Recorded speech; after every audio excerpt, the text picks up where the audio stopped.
بسم اللہ الرحمن الرحیم۔ السلام علیکم ورحمۃ اللہ وبرکاتہ۔ معزز طلباء کرام، آپ سب کیسے ہیں؟ آج ہم کتاب ہدایہ رابع میں سبق نمبر 195 کو پڑھ رہے ہیں۔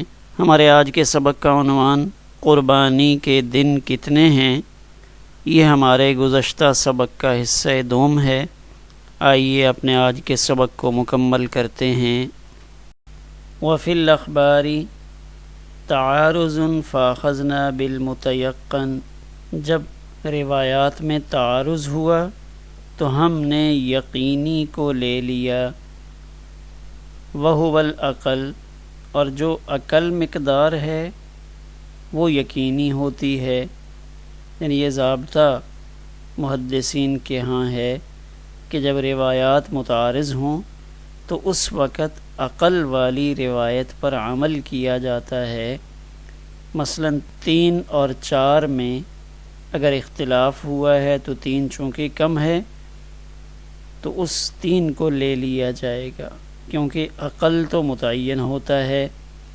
لہذا ہم نے عقل والی روایت پر عمل کرتے ہوئے عید الاضحیٰ کے بعد یعنی 10 کے بعد 2 دن مزید قربانی کو جائز قرار دیا۔ ہاں، یہ جو 3 دن ہیں تو ان میں سے افضل ہم کس کو تسلیم کریں گے؟ وَأَفْضَلُهَا أَوَّلُهَا، ان 3 دنوں میں سب سے بہتر وہ پہلا دن ہے۔ کما قالو، جیسے صحابہ کرام رضوان اللہ علیہم اجمعین نے یہی بات ارشاد فرمائی۔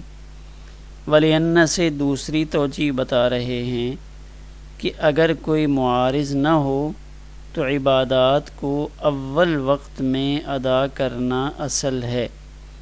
وَلِأَنَّ فِيهِ مُسَارَعَةً إِلَىٰ أَدَاءِ الْقُرْبَةِ وَهُوَ الْأَصْلُ، کہ قربت کی ادائیگی میں، نیکی کو ادا کرنے میں اصل اول وقت ہے کہ جلدی ادا کر لی جائے۔ إِلَّا لِمُعَارِضٍ، مگر کسی معارض کی وجہ سے، اگر کوئی عارض درپیش ہو تو پھر اول وقت سے اگر ثانی یا اخیر وقت کی طرف بھی منتقل ہو جائیں تو اس کی گنجائش معلوم ہوتی ہے، اور یہاں کوئی معارض موجود نہیں ہے، اضحیہ سے متعلق کوئی معارض نظر نہیں آتا، لہذا پہلے دن قربانی کرنا افضل اور اصل پر عمل کرنا ہے۔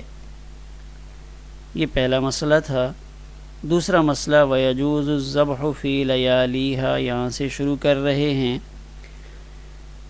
کہ ایام نہر کی راتوں میں بھی ذبح کرنا درست ہے، چونکہ راتیں دن کے تابع ہوا کرتی ہیں، تو جس طرح ایام نہر میں قربانی درست ہے تو اسی طرح لیالی نہر میں بھی قربانی درست ہوگی۔ تو یہاں ایک احتیاطی پہلو کو ذکر فرمایا کہ ویسے تو رات کو قربانی کی جا سکتی ہے، الا انہ یکرہ لاحتمال الغلط فی ظلمۃ اللیل، کہ اگر رات کی تاریکی ہو اور روشنی کا صحیح انتظام نہ ہو تو رگوں کے کٹنے اور جانوروں کے تبدیل ہونے، اس میں غلطی کا احتمال ہو سکتا ہے کہ بالکل اندھیرا ہو تو اس وقت کوئی شخص اپنی قربانی کے بجائے کسی اور کے جانور کو ذبح کر دے،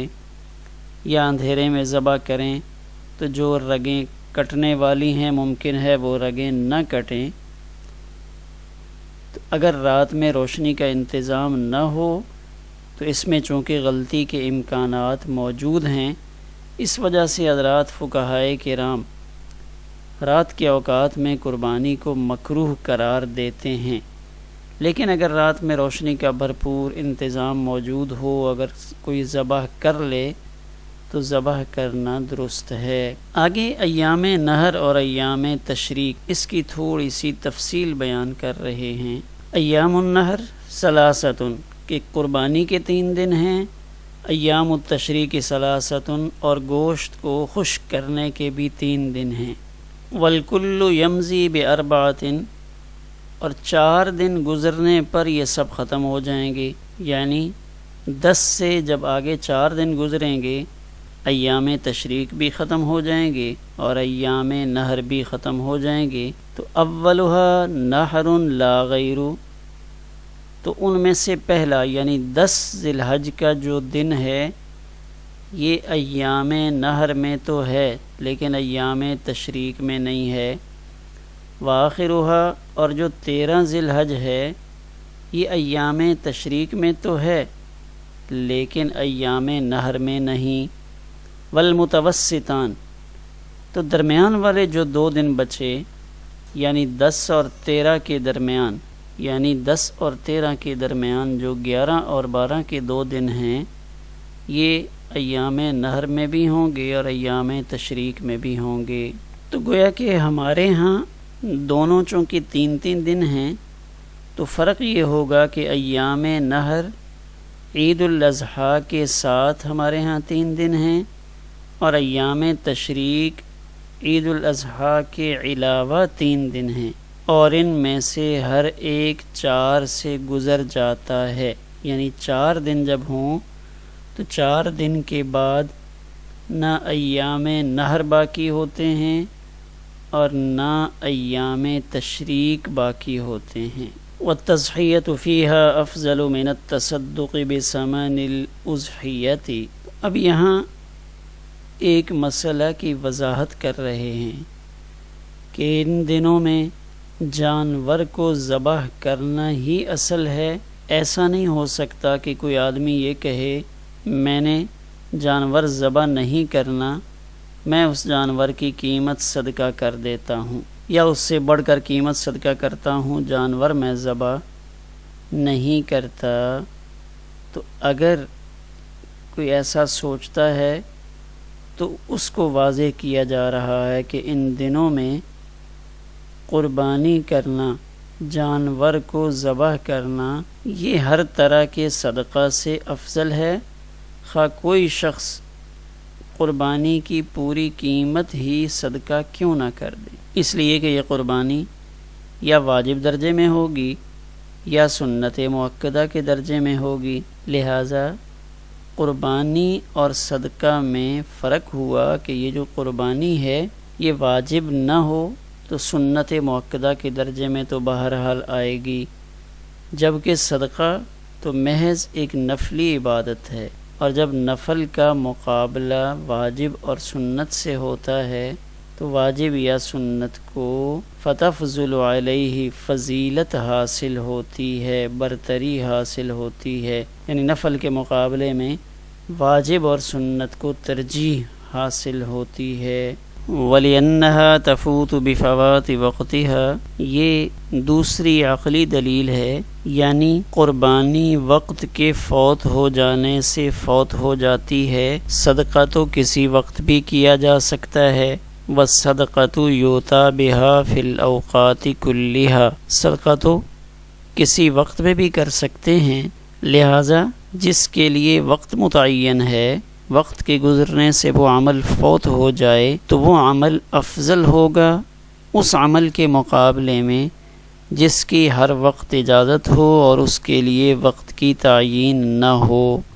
فنزلت منزلۃ الطواف والصلاۃ، تو کہتے ہیں یہ مسئلہ بھی ایسے ہی ہو گیا جیسے آفاقی مکہ مکرمہ میں باہر سے آنے والے شخص کے لیے طواف اور نفلی نماز کا مسئلہ ہے کہ اب ایک ہے کہ وہ طواف کرتا رہے اور دوسرا یہ ہے کہ وہ نفل پڑھے. تو اب وہاں طواف اور نفلوں میں سے طواف افضل ہے، کیونکہ طواف تو صرف یہیں کیا جا سکتا ہے، جبکہ نمازیں اپنے علاقے میں جا کر پڑھی جا سکتی ہیں. گویا کہ یہ سمجھانا چاہ رہے ہیں کہ جیسے طواف کے لیے جگہ متعین ہے، وہ ایک ایسی عبادت ہے جو صرف یہاں پہ ہو سکتی ہے، دنیا میں اور کہیں نہیں ہو سکتی. تو لہذا جس کا مکان متعین ہے وہاں وہی عبادت کرنی چاہیے.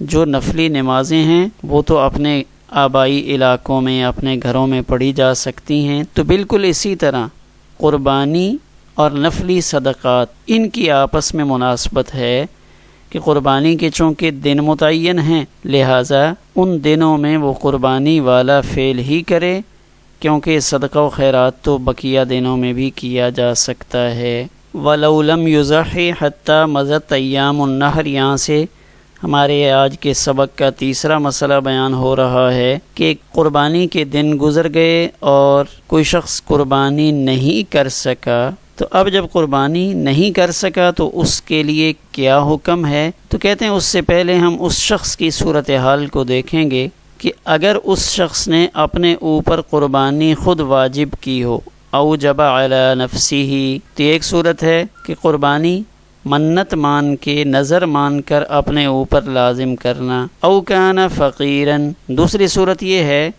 کہ وہ آدمی صاحب نصاب نہیں تھا، اس پر قربانی لازم نہیں تھی لیکن اس نے قربانی خرید لی، تو اب ان دونوں صورتوں میں تصدق بہا حیتن، تو یہ شخص اپنی اس قربانی کا جانور زندہ صدقہ کرے گا۔ تو اب یہاں گویا کہ نظر کی دو صورتیں ہو گئیں، ان کان اوجب علی نفسہ، یہ نظر قولی ہوئی، کسی نے منت مانی، تو یہ ان کان اوجب علی نفسہ میں گویا کہ نظر قولی کا بیان ہے۔ او کان فقیرا وقد اشتری الاضحیۃ، اس میں نظر فعلی ہے کہ وہ بندہ تھا تو غریب، اس پر لازم تو تھی نہیں لیکن اس نے پھر بھی خرید لی، تو گویا کہ یہ نظر فعلی ہوئی۔ تیسری صورت وَإِن كَانَ غَنِيًّا، اگر وہ غنی ہو، مالدار آدمی تھا، قربانی اس پر لازم تھی لیکن وہ قربانی ان 3 دنوں میں کر نہیں سکا، تو اب تصدق بقیمت شاۃ، تو اب اس مالدار کے ذمہ لازم ہے کہ وہ اس بکری کی قیمت صدقہ کرے، چاہے اس نے بکری خریدی ہے یا بکری نہیں خریدی، لأنها واجبۃ علی الغنی، اس لیے کہ اس غنی کے اوپر تو قربانی کرنا واجب ہے۔ تو گویا کہ یہاں کہنا یہ چاہتے ہیں کہ قربانی کسی وجہ سے کسی شخص پر واجب تھی، دن گزر گئے، قربانی نہیں کی، تو اگر وہ فقیر ہے تو اس کو لازم ہے کہ وہ زندہ جانور صدقہ کر دے، کیوں کہ اس نے جو خریدا ہے یہ متعین ہے، یہ اس نے اللہ کے راستے میں دینے کے لیے ہی خریدا ہے، جبکہ مالدار شخص پر متعین جانور واجب نہیں، اس کے ذمہ تو یہ ہے کہ وہ کوئی بھی جانور قربان کر سکتا ہے، اس لیے وہ بکری کی قیمت صدقہ کرے گا۔ وَتَجِبُ عَلَى الْفَقِيرِ بِالشِّرَاءِ بِنِيَّةِ التَّضْحِيَّةِ عِندَنَا، تو ہمارے نزدیک ایک فقیر آدمی جب قربانی کی نیت سے کوئی جانور خرید لیتا ہے تو اب فقیر پر اس جانور کو قربان کرنا لازم ہوتا ہے، یعنی جب اس نے قربانی کی نیت سے خرید لیا تو اب اسی جانور کی قربانی اس پر لازم ہے، لہذا جب وقت گزر گیا اور وہ قربانی نہیں کر سکا تو اب اسی جانور کو صدقہ کرنا اس پر لازم ہے، تاکہ جو چیز اس پر لازم ہوئی ہے اس کی ادائیگی سے فارغ ہو جائے۔